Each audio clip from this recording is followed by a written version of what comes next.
বাংলাদেশের মধ্যে আজকে সবথেকে শোকাহত পরিবার, মজলুম পরিবার, সে পরিবারটা হচ্ছেন বেগম জিয়ার পরিবার। সে বেগম জিয়া বাংলাদেশের তিনবারের সাবেক প্রধানমন্ত্রী। তিনি হচ্ছেন বাংলাদেশের সফল রাষ্ট্রপতির একজন সহধর্মিনী। তিনি বাংলাদেশের একজন সেনা প্রধানের সহধর্মিনী। 34 বছর বয়সে তিনি বিধবা হয়েছেন। আমাদের দিনাজপুরে বাড়ি, বালুবাড়িতে তার বাড়ি। তাকে ছোট্টবেলায় পুতুল বলে ডাকতো। এই ছোট্টবেলার থেকে সুন্দর ছিল। ভাইজান আমার, বন্ধুগণ আমার, এই দুই সন্তানের জননী আজকে তিনবারের বাংলাদেশকে শাসন করে। আজকে এক সন্তান তিনার হায়াতের জিন্দিগিতে, ছোট সন্তান নাম তার কোকো, হায়াতের জিন্দিগিতেই তিনি মৃত্যুবরণ করছেন। একটা মা বাবা যদি সন্তানের মৃত্যু মুখ দেখতে হয়, এটা ওই মা বাবা ছাড়া তার বেদনা আর কারো বলতে পারবে না, কেউ বলতে পারবে না। একটা মা বাবার বেদনাতে কত দামি কষ্ট হয়।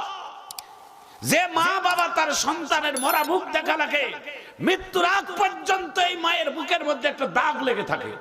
এই দাগ পৃথিবীর কোন মেডিসিন দিয়ে মিটানো সম্ভব হবে না। একটু চিৎকার দিয়ে ধরে বলুন ঠিক কেনা? আজকে দুঃখের সহিত সেই ঘটনাটা আমি বলবো।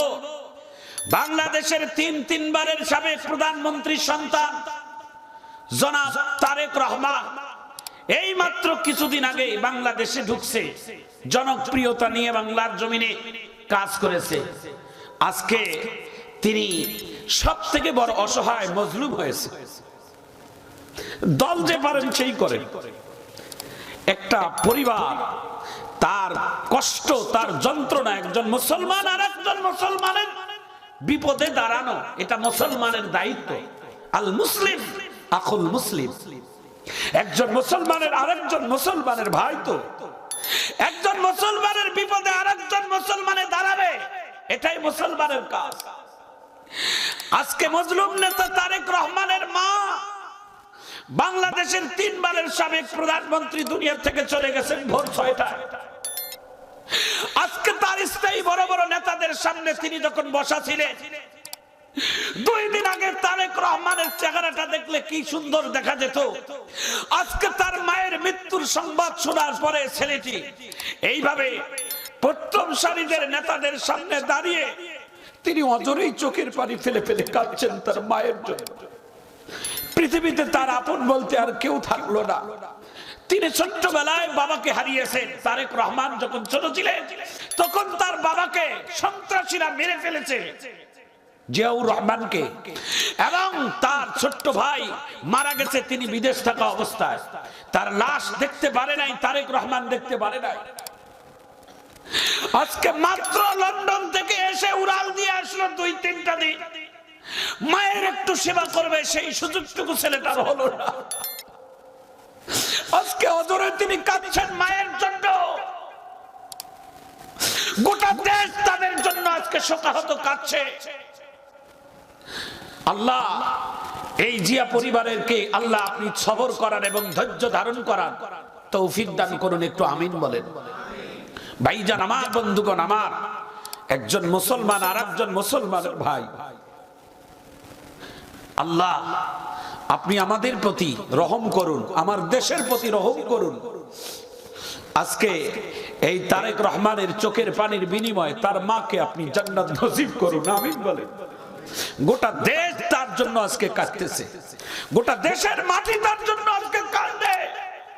তিনি বেঁচে থাকতে একটি কথা বলেছিলেন, বেগম জিয়া, আমার দেশের বাহিরে কোনো আমার ঠিকানা নাই, আমার একটাই ঠিকানা, সেটাই বাংলাদেশের মাটি। ঠিক কিনা বলেন?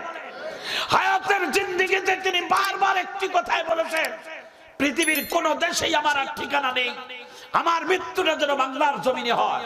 বেগম জিয়ার দোয়াকে আল্লাহ তাআলা কবুল করেছেন। বেগম জিয়া মৃত্যুর আগেও তাকে লন্ডনে নিয়ে যাওয়ার জন্য, সিঙ্গাপুর নিয়ে যাওয়ার জন্য সমস্ত ইন্তজাম রেডি হয়েছে, কিন্তু বেগম জিয়ার শারীরিক কুলায় নাই বলে তাকে বিদেশের মাটিতে নিয়ে যায় নাই।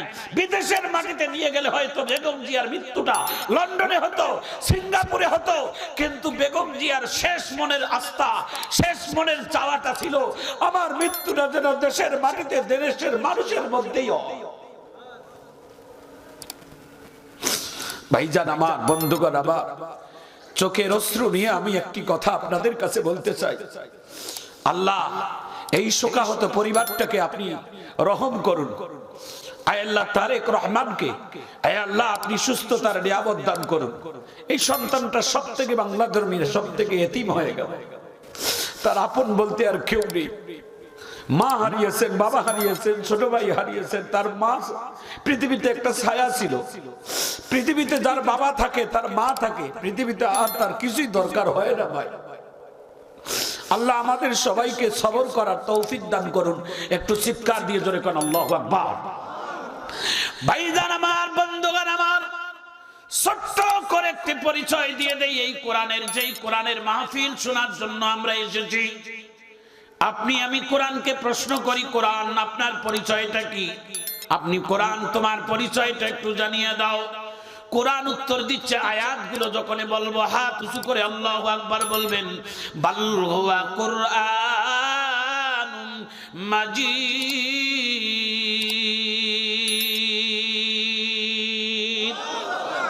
একটু জোরে হাত তুলে আল্লাহু আকবার বলি।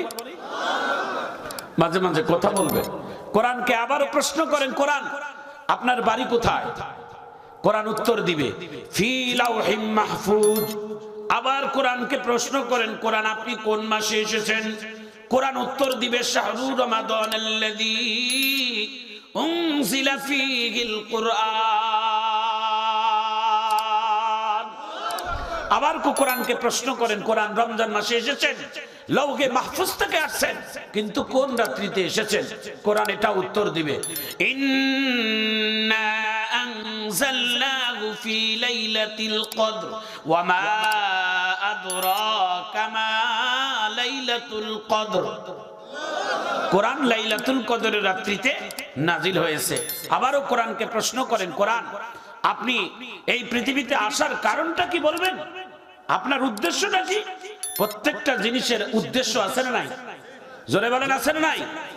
মানুষ বানানোর উদ্দেশ্যটা কি? আল্লাহ মানুষ বানানোর উদ্দেশ্যটা হচ্ছে ওমা খলাকতুল জিন্না ওয়াল ইনসা ইল্লা লিয়াবুদুন।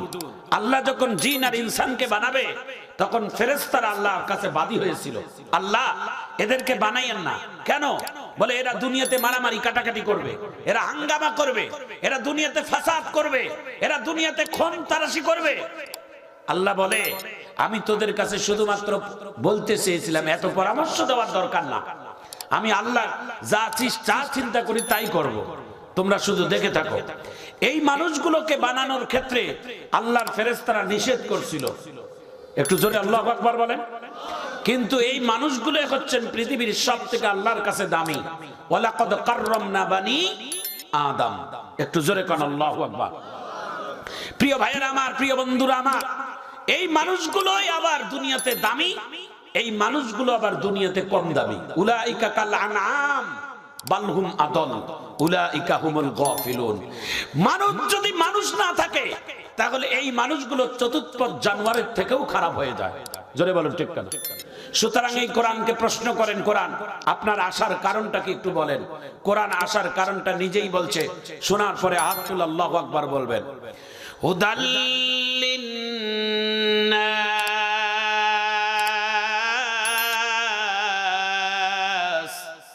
হুদাল লিল মুত্তাকিন।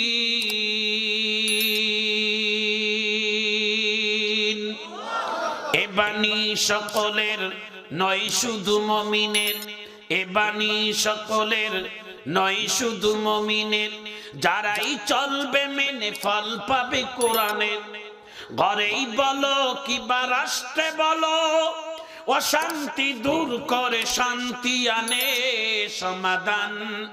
সমাধান চাও যদি জীবনে মরণে, ফিরে যাও খুঁজে নাও চোখ রাখো কোরআনে।